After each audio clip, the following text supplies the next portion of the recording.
bonsoir à tous.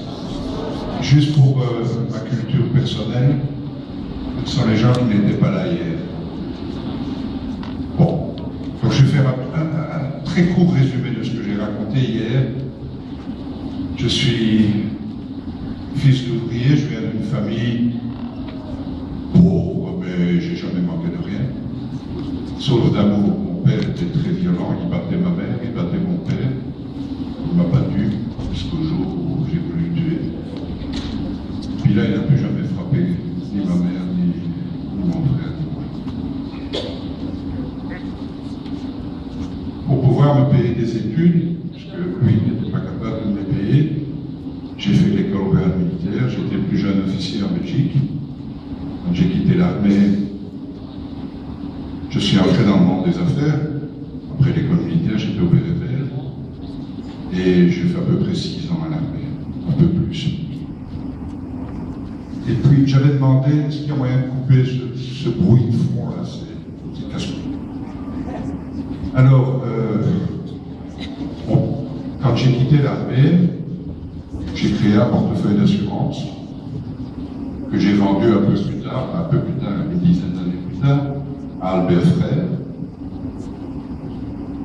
Après être resté 1 an chez Albert Frère, alors que j'avais un plan de carrière beaucoup plus long, mais j'ai eu un problème. Je suis devenu directeur général de Donné, les raquettes de tennis, du temps de Bernard Tapie. Après 3 ans et demi, Donné a été repris par la région wallonne. Je n'ai rien contre les politiques, mais c'est pas vraiment ma tasse de thé. Donc j'ai quitté Donné et j'ai créé mon affaire. J'achetais des meubles, des pièces d'architecture, des objets d'art, en Inde, en Chine, au Vietnam, en Corée, un peu partout, en Asie du Sud-Est. Je vous ai dit que j'avais eu des problèmes avec mon père, et un jour, le Seigneur me dit, ça a été dur pour toi, tu as été un enfant battu, et ça me faisait plaisir dans mon cœur. Je me disais, il y a enfin quelqu'un qui me comprend. Il m'a dit, oui, ça va vraiment bien servir d'excuse pour cacher ton égoïsme. Parce que quand le Seigneur vous reprend de temps en temps, c'est comme ça que ça se passe. Alors il y avait énormément de douceur dans ce qu'il me disait. Il y avait énormément de fermeté. Et en fait, bienvenue au pasteur Kipoutou, notre hôte. Et en fait, j'ai quitté la maison très vite au moment où je suis entré à l'armée. J'ai rencontré ma femme, la maman de mes enfants. J'ai très vite compris que j'avais d'énormes difficultés pour aimer, que ce soit ma femme ou mes enfants, ou qui que ce soit d'ailleurs. Et après 10 ans, j'ai demandé le divorce. Je suis resté 13 ans tout seul. Et puis un jour, j'ai rencontré une femme qui s'appelle Brigitte, qui aujourd'hui est ma femme. On a passé, ça fait 20 ans qu'on est ensemble, mais on a passé des galères de nouveau parce que, bon, elle a la personnalité, elle est italienne, vous voyez ce que je veux dire. Mais, bon, moi, j'avais pas beaucoup changé. Et on s'est séparés en 2004. Rassurez-vous, on est ensemble, oui, il n'y a pas de problème. Sur le plan spirituel, mon frère, un jour, est rentré, il avait donné sa vie à Jésus, il était devenu chrétien. Ça m'intéressait beaucoup. Ce qui m'intéressait plus particulièrement, c'était ce rapport entre l'homme et la Bible. Là où on pouvait s'appuyer sur quelque chose de sérieux, de solide. J'ai vraiment pris le temps de lire la Bible et d'essayer de la comprendre. Il y a une petite question. Quels sont ceux qui ont été vérifiés le mot calendrier? Est-ce qu'il y en a? Ouais, il y en a 3 qui écoutent, c'est bien, continue. Je vais tout raconter cette histoire, c'est pas vraiment intéressant. Et puis moi, j'ai lu la Bible, mais pendant 35 ans, j'ai fait de la résistance. Jusqu'en 1999. Une nuit, j'étais en Chine avec mon neveu, que certains d'entre vous connaissent, Éric Maréchal. Il m'a dit, tonton, tu ne crois pas que c'est le moment de donner ta vie à Dieu? Et je suis devenu chrétien en 1999. Un an et demi après, je me suis rendu compte qu'il n'y avait pas grand-chose de changé dans ma vie. J'étais chrétien, mais j'avais toujours les mêmes défauts, je commettais toujours les mêmes péchés. C'est pour moi que je suis absent. C'est bien ça. Et puis ma femme s'est convertie. Alors on a enfin pu se marier, il y avait 8 ans qu'on vivait ensemble. Sur le plan santé, je vous ai dit que j'ai travaillé chez Frères et qu'après un an, j'avais dû arrêter. En fait, le 20 juin 1989, on m'a annoncé que j'avais une très grave maladie, à savoir que je suis une petite usine à cholestérol à moi tout seul. Et donc, le 18 août 1989, on a dû m'opérer. Une opération à cœur ouvert qui a duré 11h30 et une anesthésie qui a duré 27 heures. On a fait 5 montages. Mais j'ai tout récupéré, j'ai vraiment récupéré 100%. Et après, en 2001, en courant, j'ai eu mal au bras. Je suis allé à l'hôpital, toujours à Saint-Luc à Bruxelles, bien que j'habitais dans le sud-ouest de la France. Et là, on m'a mis un stent dans le sang. Tout s'est à peu près bien passé jusqu'en 2006. Le 4 mai au soir, je suis avec des amis au restaurant. J'ai une violente douleur dans la tête. Je rentre à Couvain, à peu près à 100 km de Bruxelles. Et je sens que je ne suis pas très bien. Le lendemain matin, je me lève, j'ai mal à la tête. Je vais vite ma valise, je prends ma douche, ma vie, je fais ma valise, je vais manger. Et avant de partir, je vais saluer la patronne, Marianne, et sa jeune maman, cette gamine de 86 ans à l'époque. Le moment où j'entre dans la cuisine, j'ai une terrible douleur dans la tête. Je dois m'asseoir par terre. Je dis Marianne, appelez une ambulance. Et dites-leur que j'ai eu un accident vasculaire cérébral. Je tombe dans le coma. On conduit à l'hôpital de Chimay, où les médecins disent, après 1h30, on ne peut rien faire pour lui. Ils envoient les examens à Charleroi. Et Charleroi, 7 des 9 neurochirurgiens disent, c'est perdu, c'est fini. Il y en a 2 qui ne sont pas d'accord, et puis il y en a un qui dit, de toute façon, c'est pas la peine de se disputer, il sera mort quand il arrivera. Et quand je suis arrivé, je n'étais pas mort. C'est-à-dire que j'étais aveugle et tétraplégique, et dans le coma. Mais je n'étais pas mort. Donc on fait une trachéotomie sur le parking, on me trépane, on m'enlève 1,5 litre de sang à la tête. Et puis on va me retrépaner 2 autres fois. Et après 46 jours d'un coma qui avait commencé donc le 5 mai, mais où j'avais vécu une autre aventure, à savoir que je suis resté plusieurs semaines en mort cérébrale. La définition de la mort cérébrale, l'électroencéphalogramme plat, donc le cerveau qui n'est plus irrigué avec le sang. Et l'autorisation pour l'hôpital de prélever les organes. Et donc après 46 jours, ils ont demandé à mon frère l'autorisation de me débrancher. Mon frère a refusé.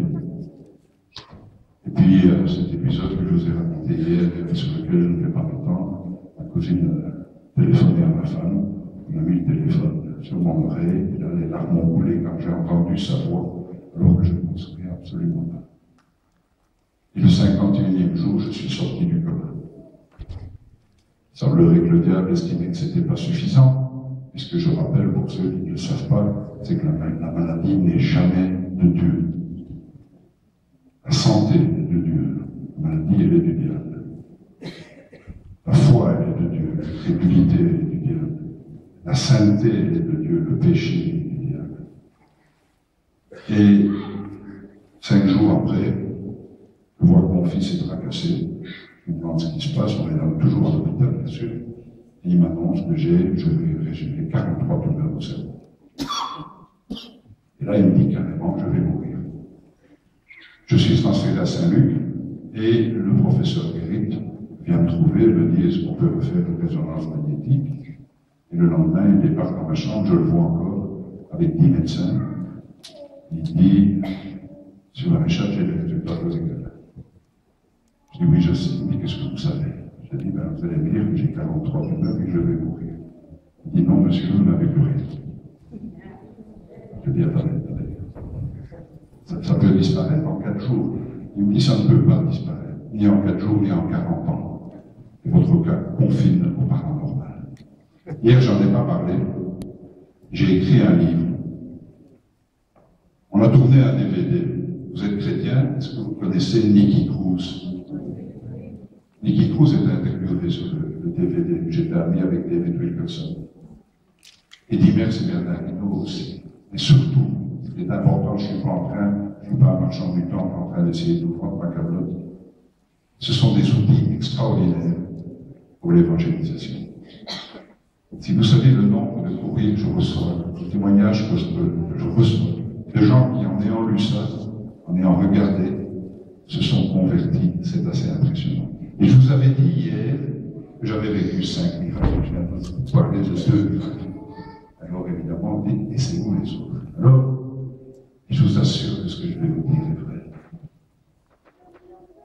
Avant d'être chrétien, et même quand j'étais chrétien, je ne croyais pas trop aux miracles. Il y a quelque chose qui me dérangeait dans les miracles. D'abord, c'était toujours à des milliers de kilomètres. Mais alors, c'était il y a 30 ans. Enfin, c'était jamais en face de moi. Je me souviens, à l'hôpital, je réalise que je vais faire ce que je fais aujourd'hui. Que je vais partager cet extraordinaire cadeau que Dieu m'a fait. Parce qu'il faut savoir, et ça c'est important, je suis simplement le résultat de la prière. Pendant que j'étais dans le coma, les gens priaient. Mon frère avait réuni un groupe de prière. Ma cousine avait réuni un groupe de prière. Elle avait appelé Pierre Beumier.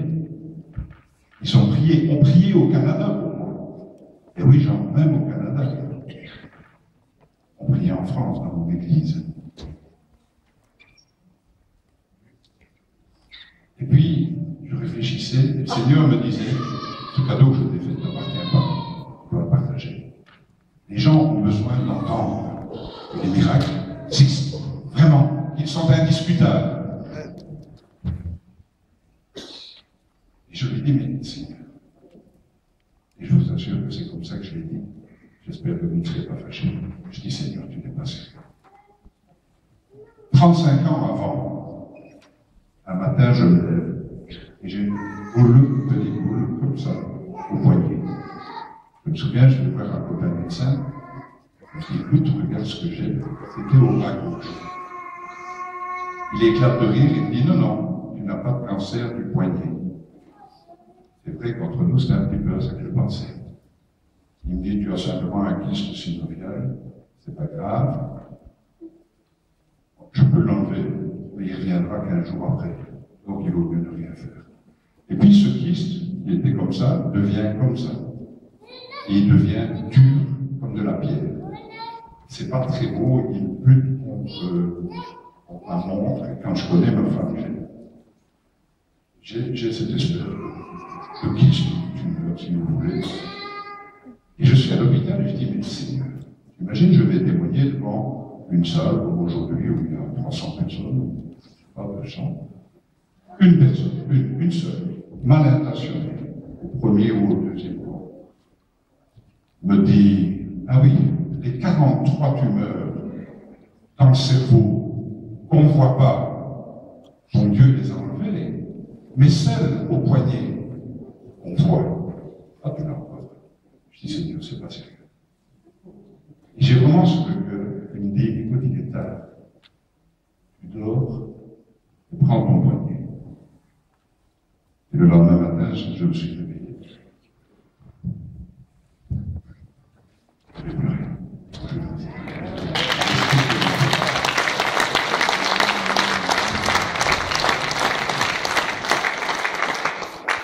Puis, c'est pas fini.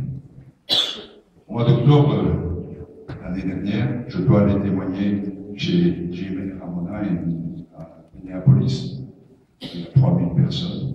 Et je vais chez le médecin chercher mes ordonnances pour le cholestérol, pas pour les médicaments.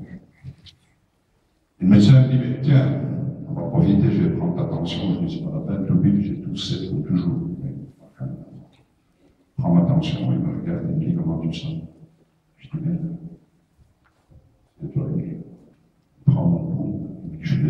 appelle une ambulance et on me transporte à l'hôpital de Bayonne. J'avais le cœur qui était à 32. Alors on peut avoir un cœur de sportif. Vous avez un cœur qui battait à 48, 50, mais 32, vous êtes au bord de la mort subite. Quand j'arrive à l'hôpital, le médecin responsable, que je connais, je lui dis, bon, on a un accord, docteur. On dit la vérité. Il me dit oui. Alors, je lui dis, qu'est-ce que j'ai? Et rien, tu es en train de mourir. Ah oui, je lui dis de quelque chose de grave. Et en fait, il me dit, tu es au bord de la mort subite. Je résume. Il m'a opéré. Il m'a mis un défibrillateur triple chambre dans la poitrine, c'est-à-dire un pacemaker, un synchroniseur et un défibrillateur. Je me souviens, il m'a dit, si le défibrillateur marche, tu vas me maudire. Mais, c'est pas grave. Si tu me maudis, ça veut dire que tu seras vivant. On a fait l'opération, elle a duré 1h30. 2 mois plus tard, je reviens, il me dit alors comment ça va? Je dis, je suis très déçu, parce que cet après-midi, j'étais avec ma femme. Hier après-midi, j'étais avec ma femme dans un magasin. Je ne pouvais pas la suivre. Je n'avais plus d'oxygène. Il me dit, c'est normal. Je dis, heureusement qu'on m'a opéré, c'est normal. Il me dit, je t'explique, ton cœur est désynchronisé. Alors, je vais vous montrer comment bat votre cœur, le cœur de quelqu'un normal. Ça, c'est le cœur. Et le cœur bat comme ça. Et le mien battait comme ça. Il était désynchronisé. Et le mien battait, comme je vous l'ai montré, il était désynchronisé. Ce qui veut dire que j'avais 40% de l'oxygène dont j'avais besoin pour vivre. Je dis, qu'est-ce qu'on fait pour ça? Il me dit, c'est pour ça que j'ai mis un appareil pour le synchroniser, pour le maintenir synchronisé. Oui, et alors pourquoi ça ne va pas? Il faut d'abord le synchroniser. Je dis, ça y est, la nouvelle arrive. Bon, qu'est-ce qu'on fait? Et puis on va te donner un médicament, et il y a 20% de chance que ça marchera. Bon, je dis, et le stade suivant? Il dit, le stade suivant, c'est une toute petite anesthésie, très courte, mais très profonde. On va t'envoyer un premier électrochoc qui va arrêter. Et puis on t'enverra un deuxième électrochoc qui va le relancer, mais il sera synchronisé. Et à ce moment-là, la machine va vérifier et tu te sentiras parfaitement bien. C'est ce qu'on a fait. Quand je suis retourné à la visite, il m'a dit, tu sais, quand il est arrivé, c'est dit jamais il passera la nuit. Je vais te dire une chose. Tu es un type sympathique, oui, tout le monde peut se tromper. Mais surtout, on veut le garder. Parce que tu es une énigme médicale. Je me souviens, je lui ai dit, si tu veux, je te présente mon médecin, moi. Et alors vient, et je vais en donner, vient le 5e miracle. Vous savez, pendant des années, j'ai prié. Parce que ça n'allait pas avec ma femme. On s'était remis ensemble. Ça n'allait pas. Il y avait toujours un problème. Et un jour, pendant une nuit, Dieu m'a dit, lève-toi. Voilà ça. La salle de bain. Et vraiment, je l'ai fait. Il m'a dit, regarde-toi dans le miroir. Approche-toi. Regarde. Est-ce que tu vois la poutre que tu as dans l'œil? Alors, au lieu de chercher la poussière qu'il y a dans l'œil de ta femme, regarde-toi. J'ai prié. Et un jour, et ça c'est le 5e miracle, Dieu m'a donné la possibilité d'aimer la femme, d'aimer les enfants, d'aimer les amis, d'aimer tous les gens que je rencontrais. Et en venant dans la voiture, j'ai demandé à Jim et Ramona, comme j'ai demandé après à Jean, de m'aider demain. Parce que le Seigneur m'a mis au défi aujourd'hui. Il m'a dit maintenant, prouve-moi que tu me fais confiance. J'ai un ami qui est très gravement malade, il sera là demain. On va prier pour lui. Écoutez-moi bien, il va guérir.